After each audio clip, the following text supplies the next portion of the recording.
Hey, me and Matt here. So, Raw happened last night, and gotta say, it was really interesting because uh, we didn't really get any matches for the Royal Rumble. Although I have my ideas, but we did have and two inductions for WrestleMania. First of all, the Edge. Edge is going to be inducted into the Hall of Fame, the first one to be inducted into the WWE Hall of Fame. Um,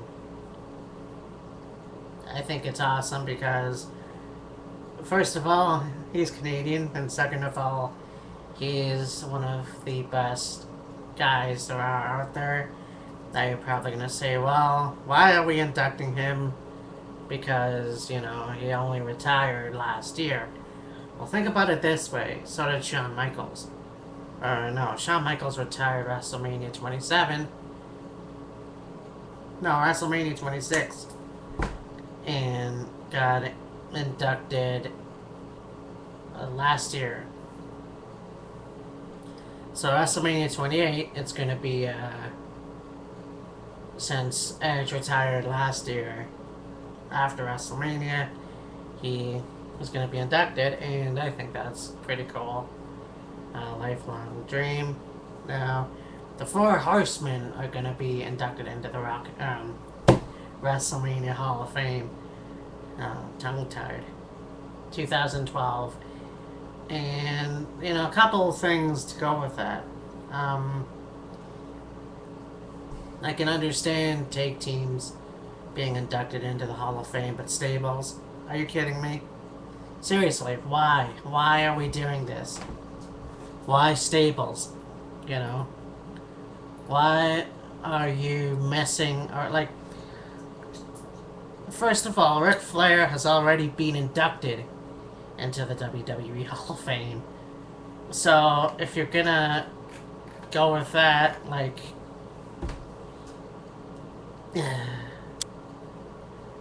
and then if you're gonna go that far, then yes, you should induct.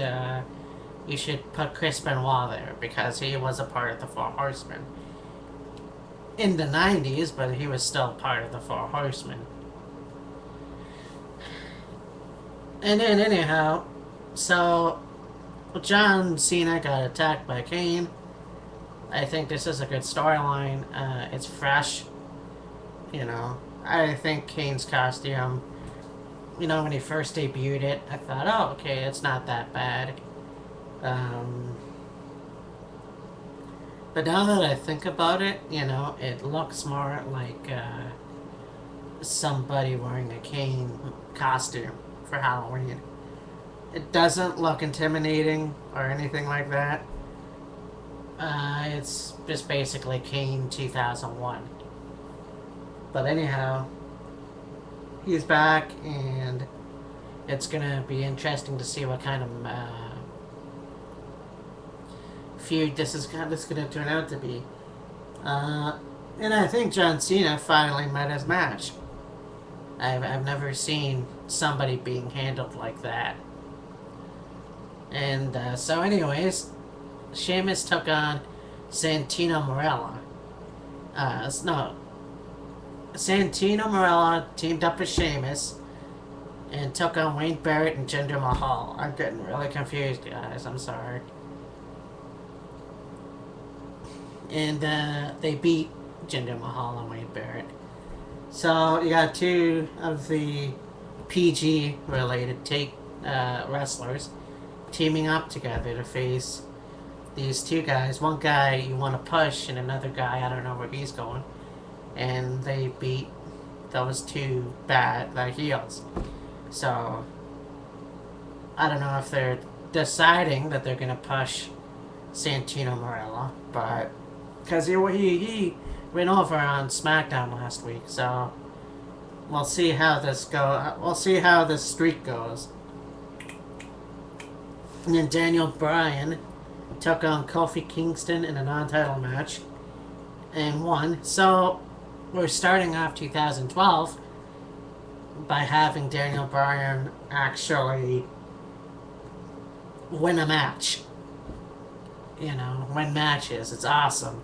It's just really, really cool to see something like that. Because when he started, he won the United States Championship, and he's going on now to, you know, he won the belt, the world title finally, but he kept losing, and then last week he started getting picked up, and last night he got picked up some more, so we'll see if he will get his winning streak, back in order. And we finally got Brodus Clay. Last night, Brodus Clay took on Kurt Hawkins and won. We finally got Brodus Clay. We got the biggest mad wrecking brick house we've ever seen. I just have one question. What the fuck? Seriously! When the Godfather came out and danced, and he was the pimp,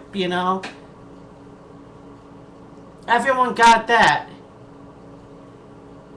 It fit his character. When Rikishi came out and danced, we got it. It fit his character.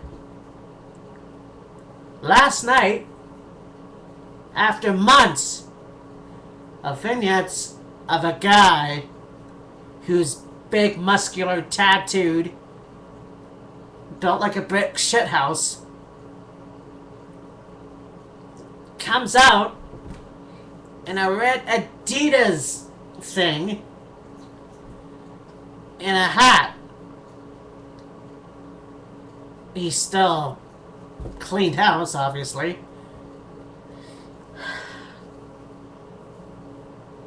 I don't know why. I don't know why you're doing this, Vince. Why do you continue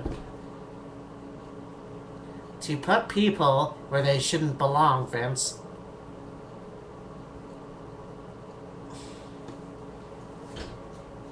Yeah. No, John. So then, CM Punk defeated Jack Swagger. I am a huge CM Punk fan. He's a really good character. A lot of people, I think, compared him to Stone Cold Steve Austin. I would agree with that, except for one level. I don't know. I mean, it fits in their own way, Steve Austin, it fit, I can't really explain it, but I think CM Punk has a lot more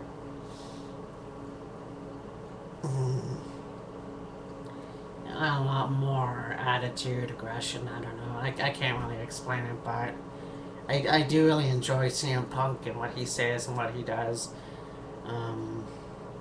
I just wish he would stop doing the Macho Man elbow drop. If he can't do it properly, don't do it at all. Rico Rodriguez came out, he calls out R-Truth, and R-Truth comes out, and The Miz comes and attacks R-Truth. So, if you're going to add another match to the Royal Rumble, it's probably going to be The Miz versus R-Truth. I'm not sure. Maybe that'll work. Maybe it won't. I don't know. But it would be interesting. The thing is R-Truth still a heel or what? And Chris Jericho came out, and for the second time, and I thought, okay, this is it. This is the kind of moment. This is the kind of moment when he's gonna come out and he's gonna explain why he didn't say anything yesterday. Okay, so he came out, and everything was great. Everything was cool. And then he did an Awesome Kong moment. And fuck you people who are gonna say, but it's karma. No, it's Awesome Kong. I don't care what anyone says. And I don't really blame Chris Jericho. I mean, the guy's been out of action for a couple of years. He's done his acting thing. He did Dancing with the Stars. And when you come out and have a billion or so people calling your name, it's overwhelming and it's emotional. So, I mean, it was very genuine, and I think maybe next week he should come out and actually address the fans. I don't know what's going to happen there, but there's something going on, and I don't know what it is. Divas Champion, Divas Championship at Phoenix took on Eve, but that never really happened. Oh yeah, that's the one where Kane came out and destroyed Zack Ryder and John Cena. Or no, just John Cena. Yeah, that's. Or no, Kane took out Zack Ryder, and then, yeah, and then we had Dolph Ziggler defeated John Cena because Kane came out and took out John Cena. So yeah, he did take out both John Cena and Zack Ryder. And I know I'm making a lot of mistakes in this review, but I only watched some of it. I will watch more of it this afternoon, but from what I saw, it looked really good. I think my only complaint is the fact that we've waited for a few months for Brodus Clay to come out and basically Vince McMahon insulted our intelligence, unfortunately, and yeah, so that kind of sucked. Anyways, talk to you later.